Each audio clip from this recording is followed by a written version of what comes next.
This bike right here is the Intense 951 Trail. Now, when I originally agreed to review this bike, I didn't even know what components came on it. I just knew the brand Intense has a reputation for making really awesome bikes. But I had no idea that Bikes Online was getting some really good deals out there. They have X demos and they have open box versions of these bikes. Now, Intense makes several different versions of the 951. This particular one is the UDH Trail Edition.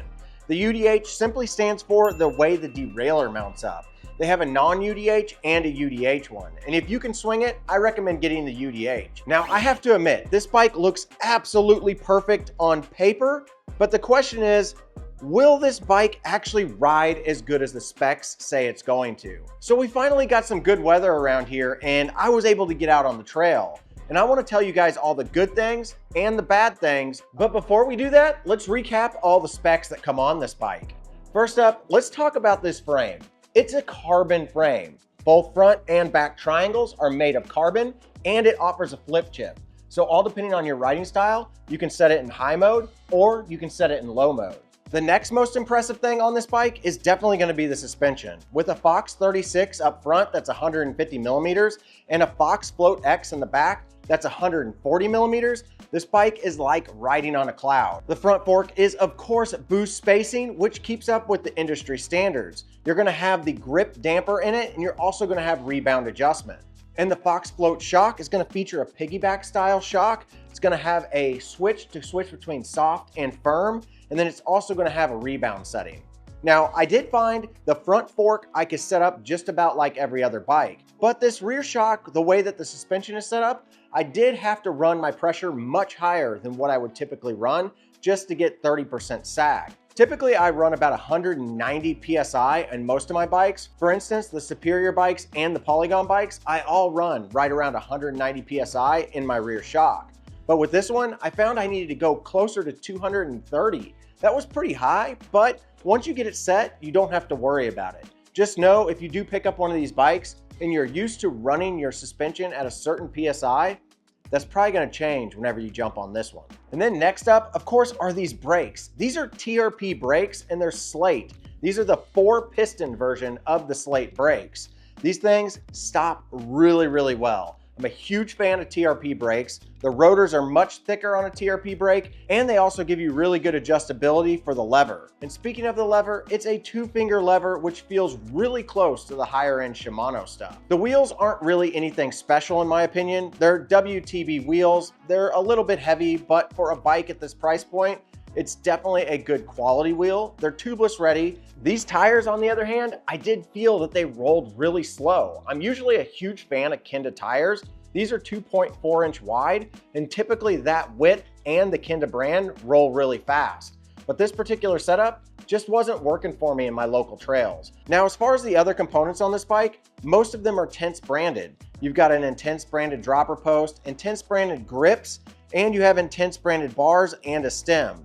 But we can't forget about the drivetrain. This has a SRAM NX Eagle drivetrain. The SRAM NX line, in my opinion, is definitely made for most people out there. It's super tough and durable, and you can pretty much rely on it working for you time and time again. All right, now that we've had a nice recap about this bike, let's hit up the trail and let me tell you about the ride quality on this bike. I took this bike out to my local trail, Two Rivers, and that's where I do a lot of testing for trail style bikes. It's one of the more technical trails in our area, so it's really good to be able to take it down some downhill stuff, some slope style stuff, and some XC style stuff. Pretty much everything that you would expect a trail bike to be going on. And every time I take a bike out there to do a review on it, I always take it on the same trails because I know exactly what a bike should feel like on these trails. Now, this first section out at Two Rivers, I absolutely love it. It's got these little bitty tabletops that you can jump that really tell you whether or not the bike's gonna be playful. And let me tell you, the Intense 951 trail, it was definitely at home on that section. It felt really comfortable and really grounded to the trail. I could tell that this bike was definitely gonna be fun going down hills and hitting some jumps. And I think a lot of that has to do with the 65.5 degree head tube angle and the 77 degree seat tube angle. It just gives this bike a real stable feel when the trail gets fast and it gets rough. Now, I've ridden a lot of bikes over the years, and every bike kind of has pros and cons. Not every bike is really good at going downhill. Not every bike is good at riding through rock gardens. Not every bike is good at going uphill. It's really hard to find a bike that is in that Goldilocks zone, and the 951 is really close to being in that Goldilocks zone. I would definitely say that this bike struggled just a little bit when it came to the climbing part of this. I typically enjoy a nice climb, but I like my bike to not feel like it's being slowed down. Now, a lot of that I blame on the tires.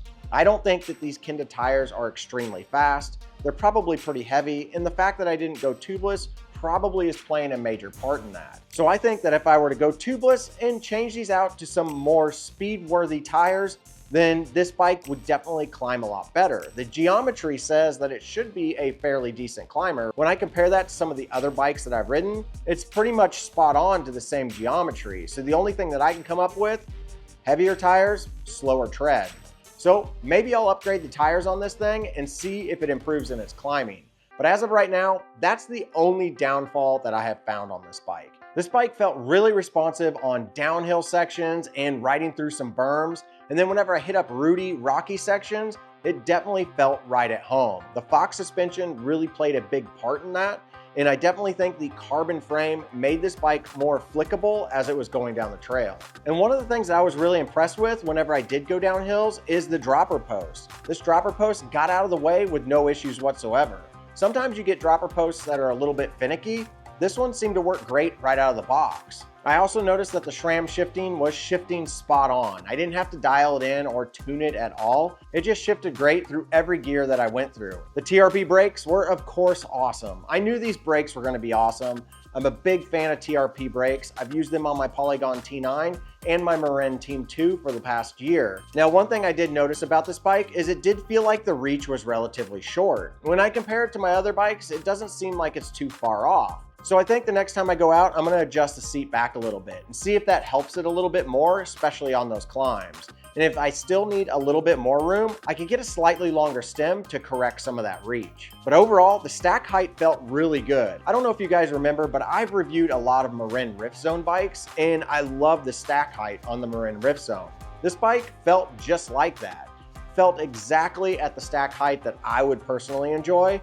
Unlike some of the other brands that I've reviewed lately, I feel like the stack height's a little bit low and I need riser bars. So I would say overall, this bike shines on the downhills, shines in the rough section, and shines on the berms. It does really well going through flat sections that have a good amount of pedaling, and it needs a little bit of help when it comes to the uphill. But again, I think going tubeless and switching over to some different tires that are a little bit faster rolling would definitely help that. A couple of interesting quirks that you may not know about this bike is that it actually has quick release axles. These are going to be through axles, but they're going to be quick release. I haven't seen those in years. The front one is just a standard flip down, but the back one back here actually pulls out of the axle and allows you to unthread it. Now, as far as looks on this bike, I've gotten a ton of compliments on this bike every time I've gone out on it. The frame color on this bike is absolutely awesome. It's super simplistic, but it looks really professional. And the clean logoing that they have on this and the logoing that they have on all their parts really does give it a little bit of a minimalistic look, but also a super like race-worthy look. So who would I classify the Intense 951 Trail for? I would classify it for somebody who's wanting to get into a full suspension, not wanting to have a heavy bike, but have something that's completely capable. Or if this is your second or third bike and you want to step into the carbon frames and you don't want to drop a ton of money, the Intense 951 Trail is probably the bike for you. And guys, if you want to pick up your own Intense 951 Trail, I highly recommend you jump on it. There's a very limited quantity that Bikes Online has. Again, they have some X demos and they have some open box deals. So you're going to want to check out both of those and determine which one is right for you. But if you're even slightly thinking about picking one of these up, you're going to want to jump on it right away. Because again, quantities are limited and I would hate to see these things go away and you miss out on a deal. All right, guys, if you enjoyed this video, make sure you hit the subscribe button, hit the like button, and as always, get out there and ride your bike. SOS, thought you was a threat. I do real life, do no tip for tat on the